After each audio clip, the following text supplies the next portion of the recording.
Hello everyone, कैसे हो? तो आज स्टार्ट करने जा रहे हैं BSc semester 1 in organic chemistry का एक नया टॉपिक का नाम है आयोनिक रेडियाई। तो सभी लोग हेडिंग लगा लीजिए आयोनिक रेडियाई। अभी आप लोग कुछ लिखिएगा मत, आपको लिखने के लिए हम लास्ट में टाइम देंगे, आप पहले इसको समझ लीजिए। तो इसी आयोनिक रेडियाई को बहुत कोई बोलता है आयोनिक रेडियस। आपको जिस नाम से बोलना है बोलिए, दोनों नाम सही है, कोई दिक्कत नहीं है। आप अच्छे से इसको समझिएगा क्योंकि बहुत इंपॉर्टेंट टॉपिक है। नोट्स तो आप कहीं से प्रोवाइड कर लीजिएगा नहीं, तो आप एक चीज जानिए आयोनिक रेडियाई को पढ़ने से पहले कि आयोनिक रेडियाई का फॉर्मेशन वही एटम में होगा जो एटम कटायन और अनायन का फॉर्मेशन करे, मींस आयन का फॉर्मेशन करे। फिर से सुनिए क्या बोले, हम बोले कि आयोनिक रेडियाई कहां पे बनेगा, वैसा एटम में बनेगा जो कि क्या करे, आयन का फॉर्मेशन करे। आयन कहे तो क्या, कटायन और अनायन। तो उसी को समझते हैं। तो आइए देखिए, हम एक एटम लेते हैं। एटम क्या है, एम है। एक एटम लिए हैं, वो एटम है एम। इस एटम से हमें एक इलेक्ट्रॉन को बाहर निकालना है। तो हम एक इलेक्ट्रॉन को बाहर निकालेंगे तो m प्लस बच जाएगा। फिर से सुनिए, ये एक m एटम है। इस m एटम से एक इलेक्ट्रॉन हमें क्या करना है, बाहर निकालना है। तो यहां पे बच जाएगा m प्लस, और जहां पे प्लस होता है वो क्या होता है, कटायन। तो ये एटम क्या फॉर्मेशन कर रहा है, कटायन का। बात अलग है कि एक और एटम लिए, हम m ही एटम लिए, एक और एटम m ही है। इस एटम में हमें इलेक्ट्रॉन क्या करना है, ऐड करना है। यहां पे निकालना था और यहां पे क्या करना है, ऐड करना है। तो इस एटम में हम एक इलेक्ट्रॉन को ऐड करेंगे तो बच जाएगा क्या, बन जाएगा क्या, m माइनस। और m माइनस कहने का मतलब कि अनायन का फॉर्मेशन हो रहा है। तो हम क्या बोले कि आयोनिक रेडियाई कहां पे बनेगा, वैसा एटम में जो कि आयन का फॉर्मेशन करे। आयन कैसा हो सकता है, कटायन भी हो सकता है और अनायन भी हो सकता है। तो एक केस में कटायन बना करके दिखा दिए और एक केस में अनायन बना करके दिखा दिए। तो यहां पे तो कंफर्म है कि आयन का फॉर्मेशन हो रहा है, मींस एटॉमिक रेडियाई एग्जिस्ट करेगा। बात समझ में आ गया, यहां पे क्या होगा, एटॉमिक रेडियाई एग्जिस्ट करेगा। अब एक बात और कि एटम जो है वह कटायन और एटम जो है अनायन क्यों बना रहा है। तो कोई भी एटम कटायन और अनायन का फॉर्मेशन इसलिए करता है क्योंकि वो स्टेबल नहीं होता है।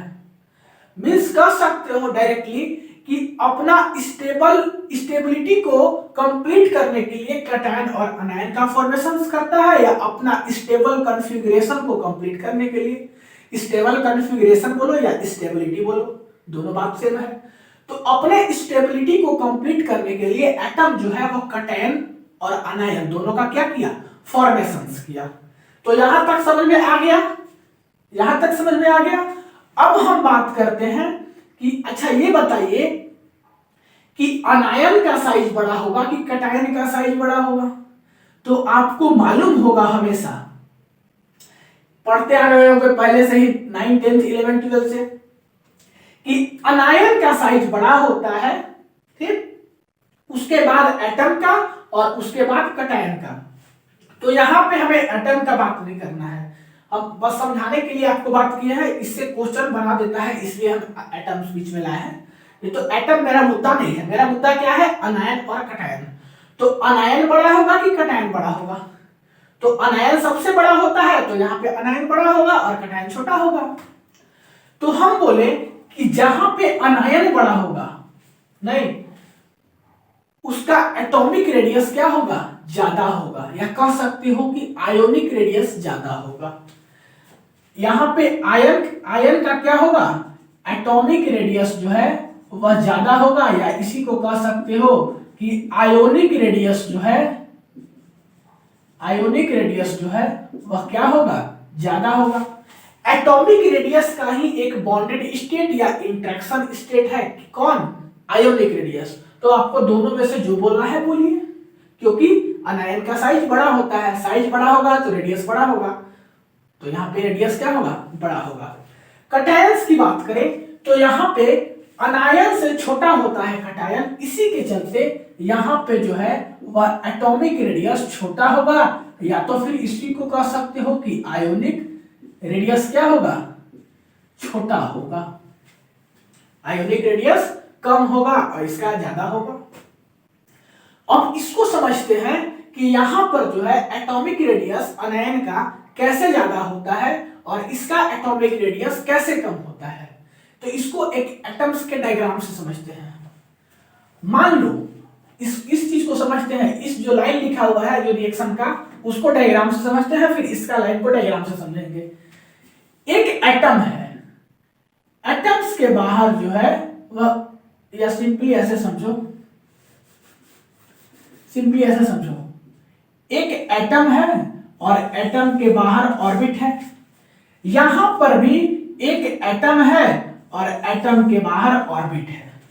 नहीं, सेंटर में क्या होता है, न्यूक्लियस होता है। दोनों जगह सेंटर में हम न्यूक्लियस बना दिए। अब पहले इसको समझते हैं कि इसका एटॉमिक रेडियस कम कैसे होता है। देखो यहां पे एक m एटम है, तो इसको हम m एटम से दिखा दिए इस डायग्राम को।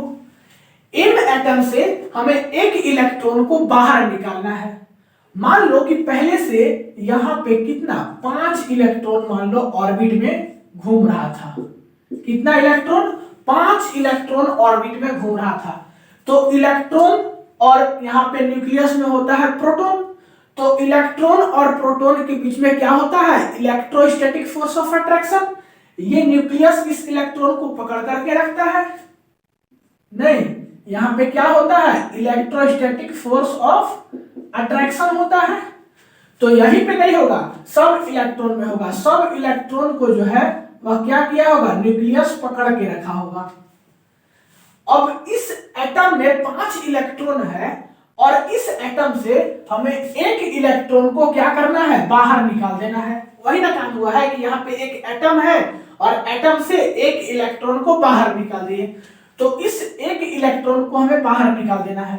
तो बचेगा कितना, 4 इलेक्ट्रॉन बचेगा एटम में। फिर एक को निकाल दो तो 4 ही बचेगा। तो पहले से न्यूक्लियस 5 इलेक्ट्रॉन को पकड़ करके रखा था, ठीक। तो इसका पकड़ जो है वह थोड़ा कमजोर था, क्योंकि 5-5 पे ध्यान देना था। अब इस एटम से एक इलेक्ट्रॉन बाहर निकल गया तो कितना बचा, 4 ही इलेक्ट्रॉन बचा।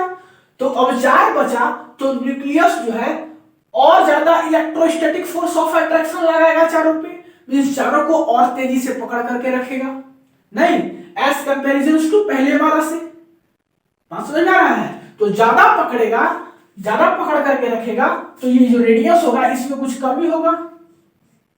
बात समझ आ रहा है। तो ये जो रेडियस है इसमें कुछ कमी होगा। इसी के कारण इसका एटॉमिक रेडियस क्या होता है, कम होता है। किसका, कटायन का। बात समझ में आ गया। अब हम समझते हैं अनायन को। अनायन में देखिए एक m एटम है, इसमें भी मान लीजिए कि 5 इलेक्ट्रॉन क्या कर रहा है, घूम रहा है इसके ऑर्बिट में, ठीक। एक एटम है जिसमें कि 5 इलेक्ट्रॉन घूम रहा है। यहां पर भी वही होगा कि इलेक्ट्रोस्टैटिक फोर्स ऑफ अट्रैक्शन होगा।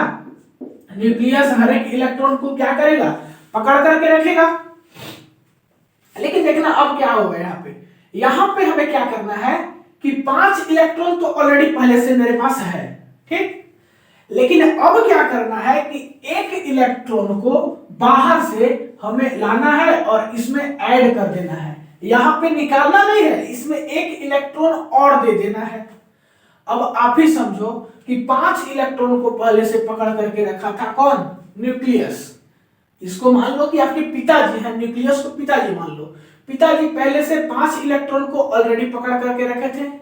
पांचों को पकड़ करके कुछ कोई गलती करता तो 5 को मारते।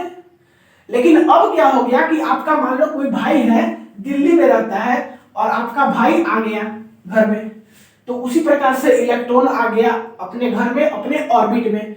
तब पिताजी को क्या होगा, 6 को संभालना होगा, मींस 6 को मारना होगा। तो 6 को संभालना क्या होगा, मुश्किल होगा। 6 को संभालना क्या होगा, मुश्किल होगा एज कंपैरिजन टू 5 को संभालना से। तो जब 6 को संभालना मुश्किल होगा तो थोड़ा सा बच्चे क्या होंगे, आजाद होंगे। तो ये न्यूक्लियस से क्या होंगे, दूर भागेंगे, तो ये थोड़ा सा इसका और क्या होगा, एटम का साइज बढ़ जाएगा, मींस पकड़ कम हो जाएगा। तो इसी के कारण अनायन के केस में एटॉमिक रेडियस क्या होता है, इंक्रीज होता है। तो डिक्रीज क्यों होता है, इंक्रीज क्यों होता है, दोनों केस को हम बता दिए। क्लियर? तो वह इसी के चलते अनायन का साइज बढ़ा, फिर एटम का, फिर कटायन का। अब इसको कैसे यूज करेंगे, कुछ क्वेश्चन है उसको देख लीजिए पहले। यहां पे देखिए H है, H प्लस है और H माइनस है। ये H का एटम है, यहां पे क्या है, कटायन है, और ये क्या है, अनायन है। अब आपको इसको अरेंज करना है कि किसका साइज बड़ा होगा, किसका साइज छोटा होगा। तो आप पढ़े हो कि अनायन बड़ा, एटम बड़ा, फिर कटायन बड़ा। तो ये अनायन बड़ा तो बड़ा, फिर एटम तो एटम, फिर कटायन तो कटायन। क्लियर? सेकेंड क्वेश्चन है n माइनस, n-2, n-3। इसमें से बताइए कि किसका साइज बड़ा होगा। तो आप क्या जानते हो कि अनायन, एटम, कटायन, लेकिन यहां पर जो है वह क्या है, केवल अनायन है। तो यहां पे कैसे यूज करोगे अपने बुद्धि को कि अनायन में भी अनायनिक प्रॉपर्टी किसका ज्यादा है, तो -3 का, फिर -2 का, फिर -1 का। तो -3 का क्या होगा, साइज सबसे बड़ा, फिर -2 का, फिर -1 का। बात समझ आ रहा है? तो n-3, n-2, n-, ओके। अब बात करते हैं O2 माइनस और O माइनस। O2 माइनस और O माइनस में किसका होगा, जस्ट पीछे वाला केस O2 माइनस का। F प्लस, F और F माइनस, तो अनायन का सबसे बड़ा साइज, फिर एटम का, फिर कटायन का। यहां पे बात करें तो Cr3 plus, Cr6 plus, cation है दोनों, तो कटायन में कंपैरिजन करेंगे तो Cr3 प्लस का क्या होगा, बड़ा होगा size. Fe2 plus, Fe3 plus, जिसका ज्यादा अनायनिक प्रॉपर्टी, तो Fe2 प्लस का, तो Fe2 प्लस का साइज बड़ा होगा। Mn2 plus, Mn4 plus, Mn6 plus, जिसका अनायनिक प्रॉपर्टी ज्यादा, तो Mn2 प्लस का साइज बड़ा Mn4 प्लस से, और Mn4 प्लस का ज्यादा Mn6 प्लस से। तो ये आपको इस कॉन्सेप्ट को समझने में ये क्वेश्चन कुछ हेल्प करेगा।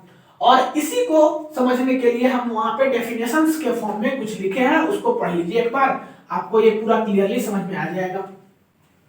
When an atom either gain or lose an electron from its outer orbit in order to obtain stable electronic configurations, it forms an ion। हम कुछ नहीं बोले, जो कुछ बोले वही चीज वहां पे लिखा हुआ है कि ये जो आउटर ऑर्बिट से क्या कर रहे हैं, हम इलेक्ट्रॉन को निकाल रहे हैं या इलेक्ट्रॉन को ऐड कर रहे हैं। किस लिए? इसका स्टेबिलिटी को कंप्लीट करने के लिए, इसका इलेक्ट्रॉन स्टेबल कॉन्फ़िगरेशंस को कंप्लीट करने के लिए। नहीं तो क्या होता है इस केस में, आयंस का फॉर्मेशन होता है। देखो आयंस का फॉर्मेशन हो रहा है, एक में कटायन एक में अनायन, कोई भी आयंस फॉर्म हो सकता है। The ionic radius is hence referred to as the radial distance up to which the nucleus of an ion has an influence on its electron cloud।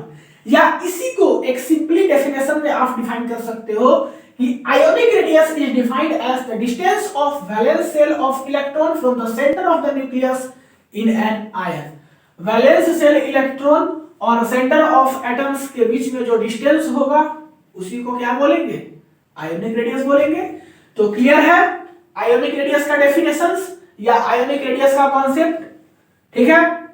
तो अब हम बात करते हैं इसी का वेरिएशंस के बारे में, ट्रेंड्स के बारे में कि पीरियोडिक टेबल में इसका क्या वेरिएशंस होता है, ठीक है। तो इसको फटाक से पॉज करके नोट कीजिए, तुरंत देखते हैं वेरिएशन। नोट कर लिए 1 2 3 4 5, मिटाते हैं। अब हम बात करते हैं आयोनिक रेडियाई को पीरियोडिक टेबल में कि पीरियोडिक टेबल में जो है आयोनिक रेडियाई कैसे वर्क करता है, how to work ionic radii in periodic table. नहीं तो पीरियोडिक टेबल में देखते हैं। तो देखो पीरियोडिक टेबल में जो है वो आयोनिक रेडियाई अपने नॉर्मल ट्रेंड्स को फॉलो करता है, जो इसका एक नॉर्मल रूल होता है उसी को फॉलो करता है कि भाई जब आप क्या कर रहे हो, अलोंग अ पीरियड जा रहे हो। अलोंग अ पीरियड कहने का मतलब कि लेफ्ट से राइट जा रहे हो, तो क्या होता था, एटॉमिक रेडियाई घटता था, तो उसी के जस्ट जैसा आयोनिक रेडियाई क्या होगा, घटेगा। मींस अपना नॉर्मल रूल को फॉलो कर रहा है। वही बात करें डाउन द ग्रुप की, मींस डाउन द ग्रुप कहने का मतलब क्या, टॉप से बॉटम, ऊपर से नीचे जब जाते हो तो क्या होता है, आयोनिक रेडियाई बढ़ता है। तो ये तो बात आप पहले से ऑलरेडी जानते थे कि इसका क्या होता है, पीरियोडिक टेबल में वर्क जानते थे। लेकिन लेकिन लेकिन ये जो इसका नॉर्मल रूल है वो कब फॉलो होगा, if charge is same, if charge is same means अगर प्लस है, प्लस वन है तो plus one plus one plus one, left से राइट जाने में जितना भी क्या है एलिमेंट्स है, एटम्स है, सब में प्लस वन होना चाहिए। प्लस टू है तो सब में प्लस टू होना चाहिए। चार्ज सेम होगा तब, ये नहीं कि चार्ज अगर डिफरेंट हो तब ये नॉर्मल रूल फॉलो करेगा।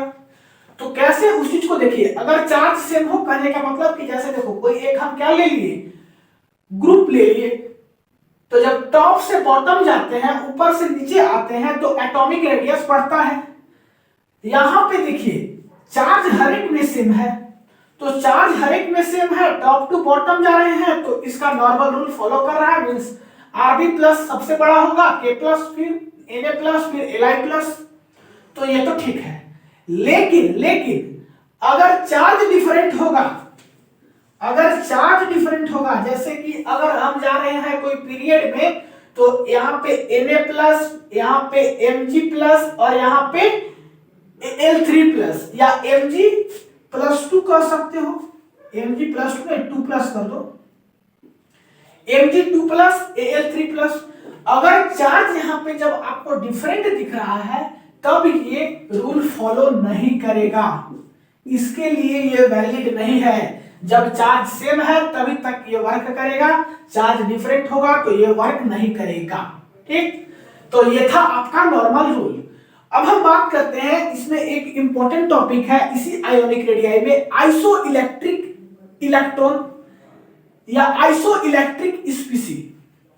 आइसो इलेक्ट्रिक कोई करता है, इसी को कोई आइसो इलेक्ट्रॉनिक करता है, आपको जो करना है सो कहिए।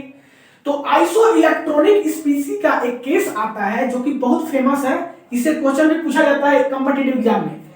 आइसो इलेक्ट्रॉनिक स्पीसी कहने का मतलब कि सेम नंबर ऑफ इलेक्ट्रॉन, हर एक एलिमेंट्स में जो है वह सेम नंबर ऑफ इलेक्ट्रॉन होगा, तो वो उसको क्या बोलेंगे, आइसो इलेक्ट्रॉनिक स्पीसी बोलेंगे।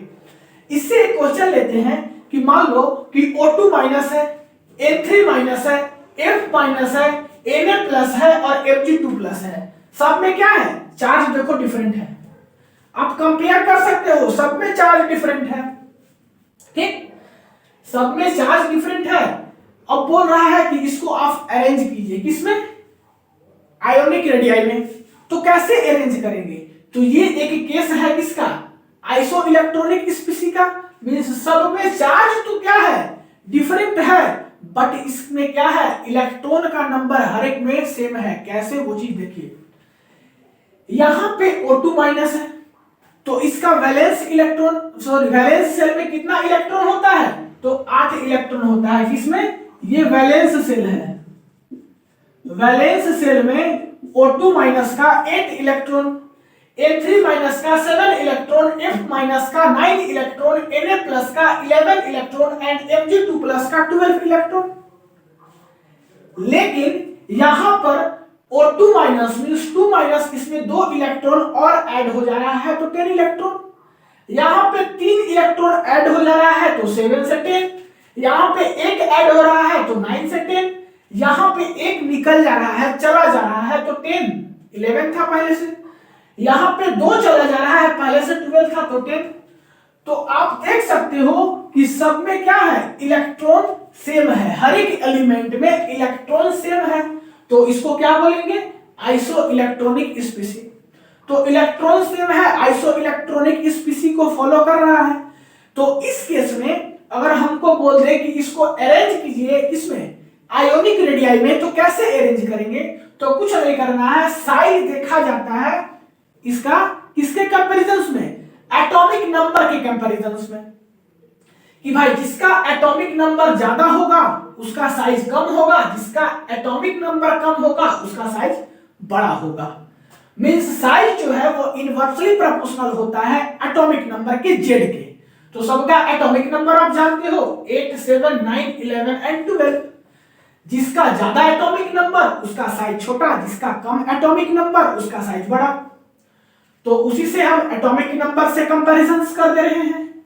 तो इसमें सबसे ज्यादा एटॉमिक नंबर किसका है? Mg2+ का 12 है, तो इसका सबसे छोटा साइज होगा, तो Mg2+ का सबसे छोटा साइज। उसके बाद Na+ का, उसके बाद F- का, फिर O2-, फिर N-3 का। क्लियर?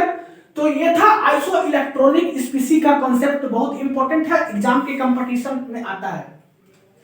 अब बात करते हैं इसी से रिलेटेड एक और क्वेश्चन, H2-, P3- और Cl-। इसको आप अरेंज कीजिए आयोनिक रेडियाई के टर्म में। तो कैसे अरेंज करेंगे इसको? अरेंज हम कैसे करेंगे? तो एटॉमिक नंबर से देखेंगे, रिलेट करेंगे। इसमें पहले से 16 इलेक्ट्रॉन होता है इसके वैलेंस शेल में, इसमें होता है P3- में 15 इलेक्ट्रॉन पहले से, 17 इलेक्ट्रॉन होता है Cl- में वैलेंस इलेक्ट्रॉन में। लेकिन यहां पे 2 इलेक्ट्रॉन और मिल जा रहा है, तो कितना हो जाएगा? 18 इलेक्ट्रॉन। यहां पे 3 इलेक्ट्रॉन और मिल जा रहा है, 18 इलेक्ट्रॉन। यहां पे 1 इलेक्ट्रॉन और मिल जा रहा है, 18 electron. Means number of electron तीनों में क्या है? सेम है। तो ये कैसा स्पीसी है? आइसो इलेक्ट्रॉनिक स्पीसी है। क्लियर? अब आइसो इलेक्ट्रॉनिक स्पीसी है तो इसको हम किस तरीके से अरेंज करेंगे? किस चीज से कंपेयर करके? एटॉमिक नंबर को। और साइज जानते हो कि क्या होता है? इनवर्सली प्रोपोर्शनल होता है एटॉमिक नंबर के। मींस एटॉमिक नंबर जिसका सबसे कम उसका साइज सबसे बड़ा, जिसका एटॉमिक नंबर सबसे ज्यादा उसका साइज सबसे छोटा। तो यहाँ पे देखेंगे कि क्लोरीन का, मींस क्लोरीन 17 है, सबसे ज्यादा क्या है? एटॉमिक नंबर है, तो इसका साइज सबसे छोटा होगा। वही बात करें H2- का, तो क्या होगा? 16 है इसका एटॉमिक नंबर, तो सबसे छोटा इसका एटॉमिक नंबर है, तो इसका साइज सबसे बड़ा होगा। तो उसी को अरेंज करके यहाँ पे हम लिख दिए हैं। तो ये था आपका पीरियोडिक टेबल में क्या चीज? Ionic radii. तो आई होप कि ये वीडियो आपको समझ में आया होगा। नहीं, वीडियो को पॉज करके नोट कर लीजिए। मिलते हैं अगले क्लास में नए टॉपिक के साथ, तब तक के लिए गुड बाय।